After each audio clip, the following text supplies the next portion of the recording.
Olá para você que me acompanha aqui no canal do meu tio Oscar. Hoje a gente vai conversar sobre o sucesso Oppenheimer de 2023. O ano de 2023 vai ficar para sempre marcado na história do cinema pelo fenômeno cultural Barbenheimer. De um lado, Barbie trouxe para as telas a materialização cinematográfica da icônica boneca infantil. Do outro, Oppenheimer explorou os bastidores do desenvolvimento tecnológico que viabilizou as armas atômicas. Duas produções muito diferentes entre si, tanto em tom quanto em conteúdo, mas que estrearam no mesmo dia em circuito e se consolidaram por meio de uma simbiose perfeita. Oppenheimer faturou mais de 950 milhões de dólares nas bilheterias globais e ao mesmo tempo foi lembrado por incontáveis associações de críticos como um dos melhores filmes do ano. Se consolidou como a segunda maior bilheteria da história para um filme com a classificação R, que lá nos Estados Unidos permite a entrada de menores de 17 anos apenas acompanhados de um responsável. Nos prêmios da indústria, como o Globo de Ouro, ele seguiu sendo protagonista e é forte candidato ao Oscar na próxima cerimônia da Academia. Um caso cada vez menos comum de filme da temporada de prêmios que agrada simultaneamente o mercado e também os cinéfilos mais exigentes. Algebra is like sheet music. The important thing isn't can you read music, it's can you hear it. Can you hear the music, Robert? Yes, I can. O desenvolvimento das armas nucleares representou um novo paradigma de alerta para a humanidade, uma vez que a capacidade de destruição desses artefatos é catastrófica. A quantidade de energia liberada em um processo de fissão nuclear é suficiente para destruir não apenas prédios, como cidades inteiras. Elas são tão perigosas para a própria existência humana que ao longo dos tempos foram assinados vários tratados internacionais sobre o tema, e alguns países como o Brasil possuem um dispositivo na própria Constituição que proíbe o seu uso para fins não pacíficos. Mas o clima do planeta no início da década de 1940 era bem diferente. Naqueles anos, a Segunda Guerra Mundial opunha duas alianças militares. De um lado, os aliados, representados pelo Reino Unido, União Soviética e Estados Unidos, e do outro, o eixo, formado por Japão, Itália de Benito Mussolini e Alemanha de Adolf Hitler. Vários cientistas daquele período temiam sobre os rumos do planeta caso o regime nazista conseguisse desenvolver com sucesso a bomba atômica. E até mesmo Albert Einstein se encontrou com o presidente dos Estados Unidos, Franklin Roosevelt, para alertá-lo sobre o fato. É aí que entra no jogo a figura histórica de Julius Robert Oppenheimer, um físico judeu norte-americano que foi nomeado como o responsável técnico pelo Projeto Manhattan. Através dele, o governo dos Estados Unidos investiu o equivalente hoje a 25 bilhões de dólares para o desenvolvimento da bomba atômica, uma empreitada gigantesca que empregou mais de 100 mil pessoas e eternizou o nome de Oppenheimer na história. I came to read Kai Bird and Martin Schoen's American Prometheus, which is a book that they wrote and researched over 25 years. It won the Pulitzer Prize. So it's a very, very well written, well researched, authoritative account of Oppenheimer. That gives you confidence. Esse que você acabou de ver é o diretor do filme, Christopher Nolan. O primeiro trabalho dele que realmente chamou a atenção foi Amnésia, lá de 2001, pelo qual ele inclusive foi indicado ao Oscar de melhor roteiro original. Alguns anos mais tarde, em 2008, os cinéfilos dos 4 cantos do mundo ficaram em polvorosa com a Academia pela ausência de Batman, o Cavaleiro das Trevas, da lista dos melhores filmes do ano. Esse reconhecimento viria mais tarde, por outros 2 projetos, A Origem de 2010 e Dunkirk de 2017. São 5 indicações acumuladas para o próprio Nolan até hoje, mas nenhum Oscar garantido, algo que tem fortes chances de mudar nessa temporada. O cineasta atingiu um grau de maturidade e prestígio na indústria que permitiram a ele encampar projetos autorais de elevado orçamento, algo que é raríssimo atualmente. O custo final de Oppenheimer ficou na casa dos 100 milhões de dólares, e parte disso teve a ver com o uso da tecnologia IMAX, além da película 65mm. Para você ter uma ideia, as imagens IMAX em preto e branco foram desenvolvidas especialmente para esse projeto, já que isso nunca tinha sido feito antes. E aí você se pergunta, toda essa particularidade técnica faz diferença? Muita.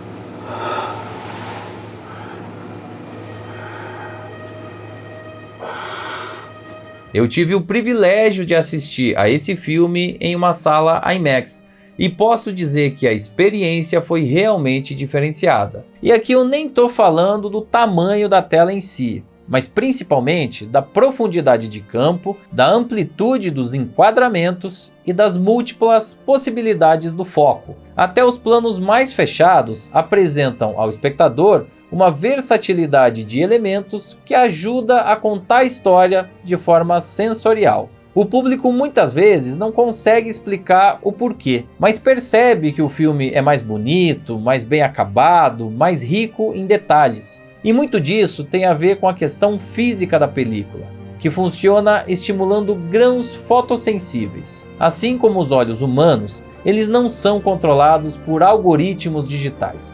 Então a percepção física do resultado é diferente mesmo. Oppenheimer tem uma das fotografias mais singulares dos últimos anos e certamente uma das mais desafiadoras também. Aliás, pouquíssimas salas de exibição do planeta tinham tecnologia para exibir o filme da forma como ele foi pensado por Nolan.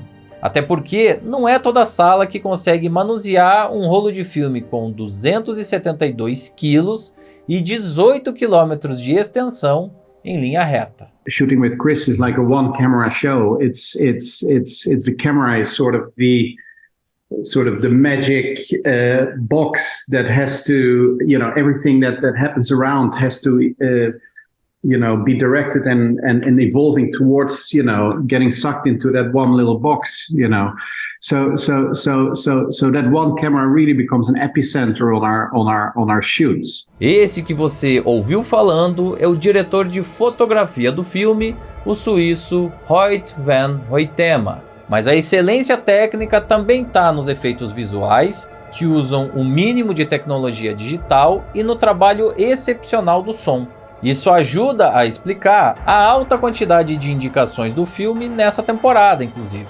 O único aspecto capaz de dividir opiniões é a montagem, que junto com a trilha sonora original parece não dar trégua no ritmo e com isso o andamento fica acelerado, mesmo com uma quantidade grande de diálogos. São 3 horas de duração que passam rápido, sem você sentir. A contrapartida é que essa agilidade impede alguns respiros que seriam pertinentes na minha opinião, principalmente envolvendo a vida pessoal do protagonista. Já do ponto de vista da construção narrativa, esse filme tem uma estrutura simples, que conta cronologicamente a trajetória do cientista desde o momento em que ele era um jovem estudante na Inglaterra até as consequências da detonação da bomba atômica nas cidades japonesas de Hiroshima e Nagasaki. Existem sim algumas elipses temporais no meio disso, mas a história tem uma lógica muito fácil de entender. E o combustível dramático principal não está nem nas relações interpessoais do nosso protagonista, nem nos desafios técnicos da bomba, e sim nos seus dilemas éticos e morais. For me, Oppenheimer's story is the most dramatic story I've ever encountered. O nosso protagonista é atormentado por um paradoxo. Receber louros e reconhecimento por ser genial no desenvolvimento de uma tecnologia até então desconhecida e ao mesmo tempo ter forte responsabilidade por uma ferramenta que pode destruir a humanidade. Como lidar com sentimentos tão conflitantes? O filósofo e escritor francês Jean-Paul Sartre, que foi um dos maiores representantes do existencialismo, afirmou que o ser humano está condenado a ser livre. Segundo ele, abre aspas, condenado porque não criou a si próprio, e no entanto, livre porque uma vez lançado ao mundo, é responsável por tudo quanto fizer. Fecha aspas. A essência do filme está nessa aparente contradição. Oppenheimer ajuda a criar algo terrível, julgando que aquele caminho era o melhor para o mundo. Afinal de contas, uma bomba atômica nas mãos de Hitler não lhe parecia uma boa ideia. Mas por outro lado, ele abriu caminho para um futuro incerto e muito perigoso, que poderia ser incompatível com a existência da vida humana na Terra. Percebam que não existe decisão simples, reconfortante. Qualquer uma das opções é amarga. O filme de Christopher Nolan não é sobre bomba atômica, e sim sobre o fluxo de consciência do homem que foi responsável pelo desenvolvimento dela. In Berkeley, you gave me an award. Yes. You all thought that I had lost the ability to understand what I'd started. Now it's your turn to deal with the consequences of your achievement. É comum ver grandes sucessos de bilheteria deixando um pouco de lado a escalação de elenco, mas esse não é o caso. Kenneth Branagh, Tom Conti, Emily Blunt, Florence Pugh e Matt Damon foram nomes muito bem escolhidos e dão um show.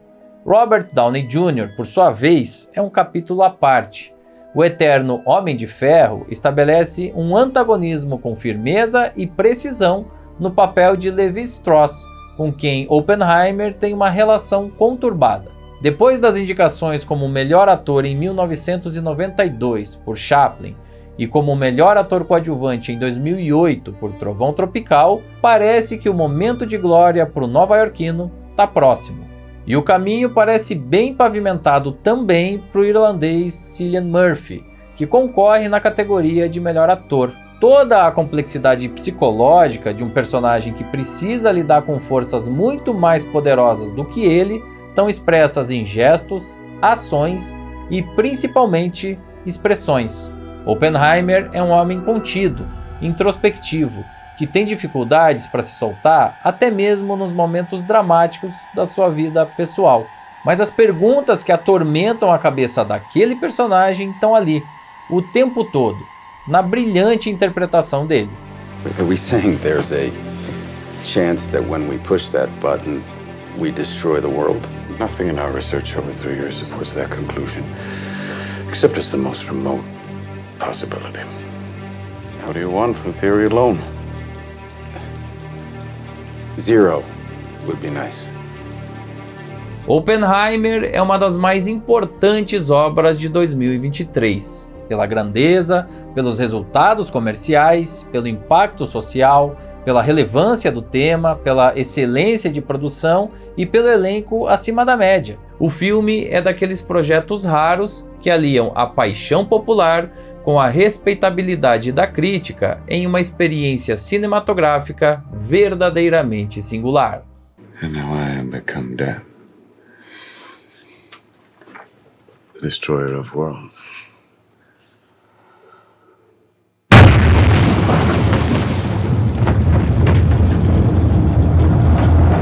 E agora eu queria saber, o que você aí que me assiste achou de Oppenheimer?